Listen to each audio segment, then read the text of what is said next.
আসসালামু আলাইকুম আমার প্রিয় শিক্ষার্থীবৃন্দ, তোমরা যারা বর্তমানে নবম এবং দশম শ্রেণীতে পড়তেছো, তোমাদের জন্য এসএসসি পদার্থবিজ্ঞানের এটি চতুর্থ অধ্যায় অর্থাৎ কাজ ক্ষমতা ও শক্তি অধ্যায়ের একদম প্রথম লেকচার।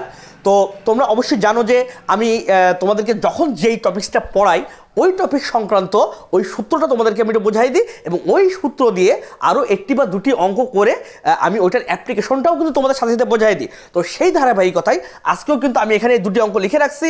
তো এই দুটি অঙ্কের জন্য যে সূত্রটি ব্যবহার হবে সেটি আমাদের কাজ ডাব্লিউ ইকুয়ালস টু অর্থাৎ কৃত কাজ W equals to ball into সরণ। আমি ফার্স্টে তোমাদেরকে এই সূত্রটা বোঝাবো এবং এই সূত্রটার অ্যাপ্লিকেশন বা এই সূত্রটা তোমাদের পরীক্ষায় তোমরা অঙ্কে বা তোমাদের যে গাণিতিক সমস্যাগুলো আছে গ নম্বর বা ঘ নম্বরে, সেখানে তোমরা কীভাবে ব্যবহার করবা আমি এই দুটি অঙ্কের মাধ্যমে এটিও আমি তোমাদেরকে বুঝাই দেবো।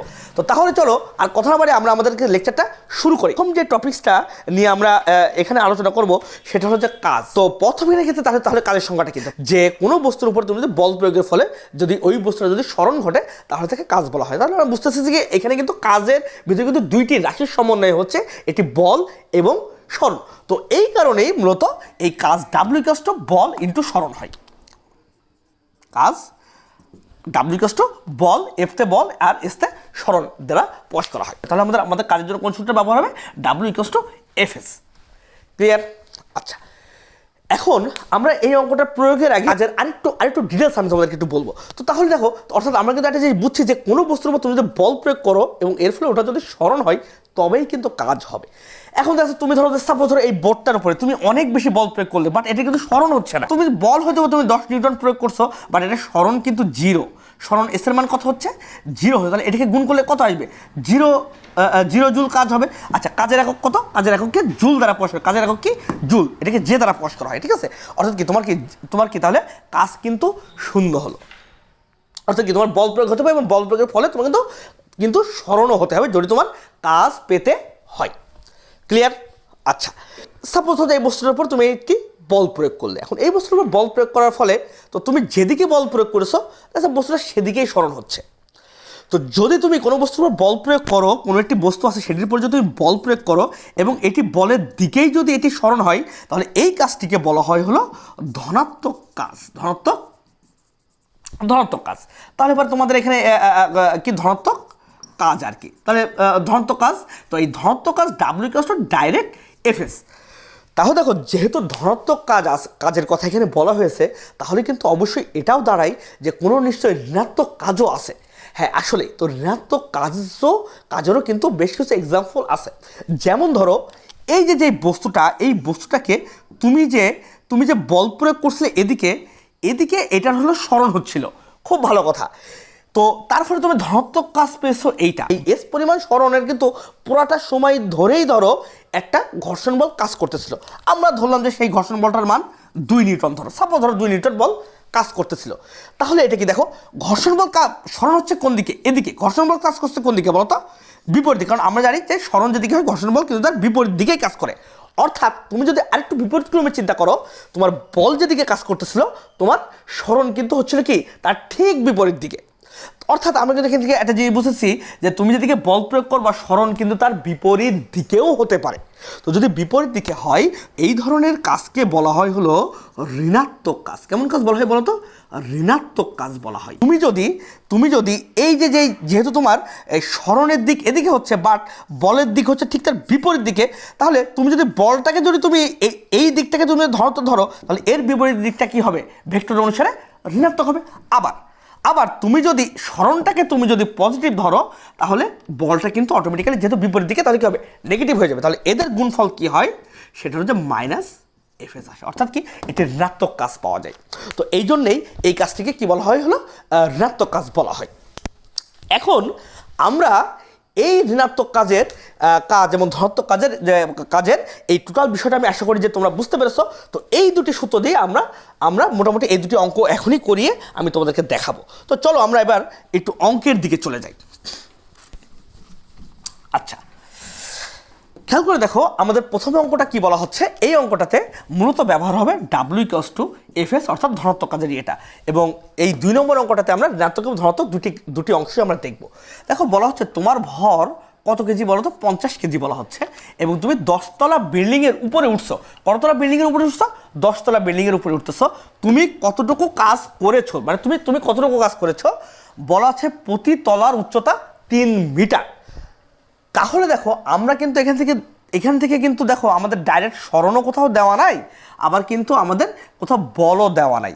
বাট আমরা এটা কিন্তু বের করে নিতে পারি। কীভাবে বের করে নিতে পারি? এই যে দেখো এই বস্তুটার ভর কিন্তু দেওয়া আছে। তো যদি ভর দেওয়া থাকে আমরা জানি হলো বল ইকুয়ালস টু কিন্তু mg, তাই না? অর্থাৎ উক্ত বস্তুর ভর ইন্টু কি অভিকর্ষজ ত্বরণ g। এখানে দেওয়া আছে, এগুলো লিখে নিই। দেওয়া আছে m ইকুয়ালস টু 50 কেজি, তারপরে তোমার হলো এটা তোমার দেওয়া আছে। আচ্ছা, আমরা জানি জি ইকুয়ালস টু 9.8 ms ইনভার্স 2। তাহলে এখান থেকে কিন্তু আমরা তোমার কি বের করতে পারি বলো তো?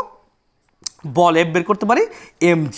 তাহলে এম এর মান কত বলো তো? 50, আর জি এর মান কত বলো তো? 9.8। এটিকে গুণ করলে আসে কত বলো?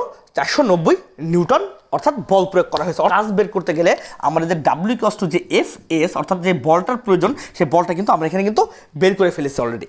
এখন আমাদের কি লাগবে? এই সরণ এসটা লাগবে আর কি। তাহলে সরণ এস আমরা কীভাবে বের করতে পারি? খেয়াল করে দেখো, সে কতদূর পর্যন্ত সরণ উঠছে? সে 10তলা পর্যন্ত উঠছে এবং প্রতি তলার উচ্চতা কত? 10তলার উপরে উঠছে। এই উপরে কথাটা খুব গুরুত্বপূর্ণ। কেন গুরুত্বপূর্ণ আমি তোমাদেরকে এখনই বোঝাবো এটা কেন গুরুত্বপূর্ণ। খেয়াল করো তোমরা, খেয়াল করো। যদি উপরে দেওয়া আছে, প্রথমে উপরে দিয়ে দেখাবো। যদি উপরে কথাটা না থাকতো, যদি বলা থাকতো সে 10তলা পর্যন্ত উঠেছে, তাহলে কি হতো? দুইটাই আমি তোমাদেরকে দেখাবো। খেয়াল করো, প্রথমে আমরা এই উপরে দিয়ে করবো আর কি। তাহলে 10তলা বিল্ডিংয়ের উপরে উঠেছে। তাহলে যদি 10তলা বিল্ডিংয়ের উপরে, তাহলে জিনিসটা কেমন হয় দেখো তো। সাপোজ এই প্রথমে যে একতলায় কি কারণ উঠতে হয়? একতলা তো মাটির সাথে থাকে, কিন্তু উঠতে হয় না। উঠতে হয় কোথায় বলো তো? 2তলায় উঠতে হয়। এটা 2তলা। আমরা ধরলাম এটা 3তলা, এটা 4তলা, এটা 5তলা, 6তলা, 7তলা, এটা 8তলা, এটা 8তলা, এটা 9তলা, এটা 10তলা। তাহলে দেখো এক একটা তলায় কত মিটার? এটা 3 মিটার, এটা 3 মিটার, এটা 3 মিটার, এটা 3 মিটার, এটা 3 মিটার, এটা 3 মিটার। হ্যাঁ, আচ্ছা আচ্ছা, এটা আমরা না লিখি, চলো। 3 মিটার, এইখানে 3 মিটার, এইখানে 3 মিটার, এখানে 3 মিটার। 1তলা, 2তলা, 3তলা, 4তলা, 5তলা, 6তলা, 7তলা, 8তলা, 9তলা, 10তলা। তাহলে এইটা কিন্তু 10তলার ঠিক ফ্লোরটা। কিন্তু তুমি দেখো যে 10তলার উপরটা কোথায় হবে বলো তো? 10তলার উপরে উঠতে হলে কিন্তু তাই কিন্তু আরও 3, অর্থাৎ এই ছাদের উপরটা কিন্তু 10তলার উপর। আর ফ্লোরটা হলে কি হতো? যে 10তলা পর্যন্ত উঠলে কি হতো? এইখানে তখন কিন্তু আর এটা লাগতো না। তখন দেখো তোমার কয়টা 3 হয় 10তলার ঠিক ফ্লোরে থাকতে হলে? 1টা, 2টা, 3টা, 4টা, 5টা, 6টা, 7টা, 8টা, 9টা। কিন্তু যখন তুমি 10তলার উপরে উঠবে তখন কিন্তু আরও একটা 3 তোমার উঠতে হবে, অর্থাৎ মোট কি 10টা 3। তাহলে তোমার সরণ এসি কাষ্ট কত হবে বলো তো? সরণ এসি কাষ্ট কিন্তু যেহেতু তুমি উপরে উঠতেছো, তাহলে তোমার সরণ এসি কাষ্ট হবে কিন্তু 10 × 3, অর্থাৎ কি তোমার 30 মিটার। আচ্ছা, যদি তোমাদের বলতো যে না তুমি এই 10তলায় উঠো, তখন যেটা হতো, তখন কিন্তু তোমার সরণ হতো। আচ্ছা, তখন কিন্তু তোমার সরণটা লিখতে হতো যে এস ইকুয়ালস টু 9 × 3। তাহলে কত বলতো? 9 × 3 করলে তখন হতো কিন্তু তোমার 27 মিটার। যেহেতু আমাদের উপরে বলছে, তো আমরা এই 30 মিটার দিয়েই কিন্তু কাজ করব। ওকে, তাহলে দেখো আমরা কিন্তু ডেটাগুলো কিন্তু আমরা পেয়ে গিয়েছি। এখন জাস্ট আমরা একটু অ্যাপ্লিকেশন করবো। ওই জাস্ট সূত্রে বসাই দেবো, তাহলে আমাদের হয়ে যাবে। সেটা আমাদের W equals to F S. আচ্ছা, এফের মান কত বলো তো?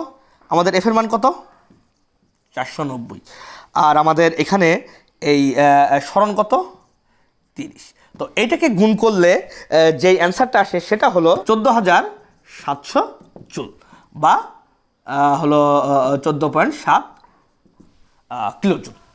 তো এইভাবে কিন্তু তুমি মোটামুটি এই অঙ্কটা দেখছো যে এখানে কিন্তু অনেক কিছু লুকিয়ে। যদি উপরে কথা না থাকে, সে 10তলা বিল্ডিংয়ে উঠেছে, 10তলা বিল্ডিংয়ে উঠে যদি এটা থাকতো, তাহলে কিন্তু তোমার এখানে হয়ে যেত 9 × 3, অর্থাৎ কি 27 মিটার। তখন তুমি করতে কি এখানে তুমি করতে কি তুমি 27 দিয়ে গুণ করতে, তোমার গুণফল যেটা আসে একটু দেখে নিও, গুণ করলে তোমরা বুঝতে পারবা। ক্লিয়ার? তো আমি আশা করি যে তাহলে তোমরা এই অঙ্কটা খুব ভালো মতো বুঝতে পেরেছো। এইবার আমি তোমাদেরকে এই অঙ্কটা আমি করাই দিব। এখানে বলা হচ্ছে যে একটি বস্তুর উপরে 100 নিউটন বল প্রয়োগ করে 10 মিটার নিয়ে গেছো। ঘর্ষণ বল যদি বিপরীত দিকে 10 নিউটন হয়, তাহলে মোট কতটুকু কাজ করেছো তাহলে কতটুকু কাজ করেছো, অর্থাৎ তুমি কতটুকু কাজ করছো এবং ঘর্ষণ বল কতটুকু কাজ করছে আলাদা আলাদাভাবে বের করতে বলেছে। তুমি খেয়াল করো, এখন দেখো এই অঙ্কটার ক্ষেত্রে আমাদের কিন্তু ডাটাগুলো একটু ভিন্ন হবে। কি কি ডাটা হবে দেখো, তোমাদের মানে তুমি কতটুকু বল প্রয়োগ করছিলে, এটা প্রথমে তোমার অংশ, এটা কোন অংশটা, তোমার অংশটা, তোমার অংশ। তাহলে তোমার অংশ কি ছিল, এটা F1 ধরলাম যে তোমার অংশ, তুমি কতটুকু 100 মিটার বল প্রয়োগ করছো, স্মরণ হয়েছে কত বলো, স্মরণ কিন্তু উভয়ের ক্ষেত্রে সেম, স্মরণ হচ্ছে 10 মিটার, 10 মিটার, স্মরণ 10 মিটার। আচ্ছা ঘর্ষণ অংশ F2 কত হয়েছে বলো তো, F2 কত হয়েছে, ঘর্ষণ বল কতটুকু ছিল, 10 নিউটন ছিল, তাহলে 10 নিউটন। আর এইবার তুমি বলো তো এসটাকে তুমি কি লিখবা, দেখো তুমি কিন্তু দেখো স্মরণ কিন্তু ওই দিকেই হবে, বাট তুমি কিন্তু তোমার যে ঘর্ষণ বল এটা কিন্তু বিপরীত দিকে, অর্থাৎ তুমি এটাকে যদি তুমি পজিটিভ ধরো তাহলে তোমার এই এসটাকে কিন্তু অবশ্যই নেগেটিভ ধরতে হবে, তাহলে আমরা বের করি যে তোমার কাজ, তাহলে তোমার কাজ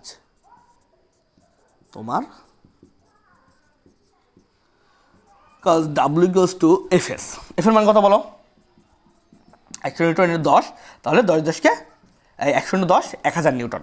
আর ঘর্ষণ বল কর্তৃক কাজ, ঘর্ষণ বল দ্বারা ঋণাত্মক কাজ ইকুয়ালস টু কত, F, এটাকে F1 দাও, এটাকে F2 দাও, F2 ইকুয়ালস টু কত, Fs। আচ্ছা F এর মান কত বলো এখানে 10 নিউটন, S এর মান কত -10, তাহলে গুণ করলে -100 জুল, সরি এটা জুল হবে, -100 জুল। অর্থাৎ কি ঘর্ষণ বল দ্বারা কিন্তু দেখো ঋণাত্মক কাজ হয়েছে এবং তোমার দ্বারা কিন্তু এখানে কিন্তু একটি ধনাত্মক কাজ সম্পন্ন হয়েছে। তো তাহলে আমার প্রিয় শিক্ষার্থীবৃন্দ, আমি আশা করি যে তোমরা আজকের এই কাজের সংজ্ঞা এবং ধনাত্মক কাজ এবং ঋণাত্মক কাজ এবং কাজের যে সূত্র W equals to Fs, এই সূত্রটা এবং এই সূত্রের প্রয়োগ এবং কাজের সংজ্ঞা, এই জিনিসগুলো তোমরা একদম খুব কমপ্লিটলি বুঝতে পেরেছো।